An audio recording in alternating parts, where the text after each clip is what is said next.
Within the forest of the valiant tree people, a bountiful Eden shines brilliantly.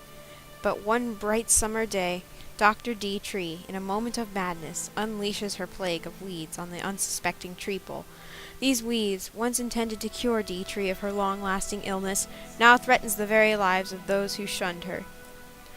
Upon seeing the destruction caused by her weeds, Dr. D. Tree felt a sick pleasure turn in the pits of her soul.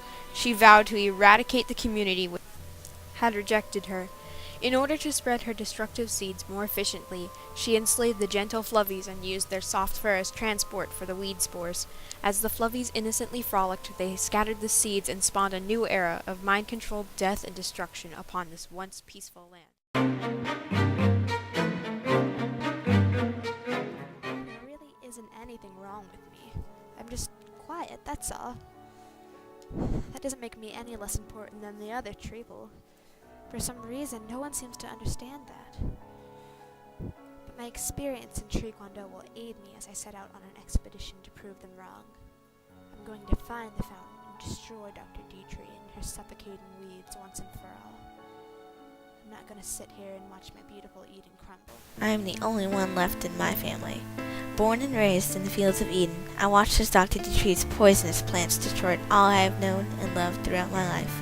I anxiously tried to invent a potion to save them, but I was too late. The weeds were just too strong. I watched my father die and lost my mother amongst all the rubble.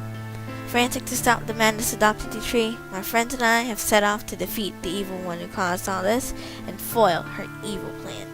We have to stop My her. name is Nectar. I was born in the meadows of Eden, and I grew up in the Treople forests. I gained a sense of responsibility for the world when I saved a bird from falling from its nest when I was a sapling. Even though I have nothing to defend myself with but my branches, I still have to save my world from Dr. D. Tree's deadly weeds and free the fluvvies from their mind-controlling bonds. I heard about a magical fountain that might banish the poisonous weeds from our forest entirely, so I set off to find it at once. Evil shall not win. Luckily, a few brave souls emerged from the blackened, poisoned forest to save the endangered fluvvies and Treople. But first, they must find the Fuente de Verde.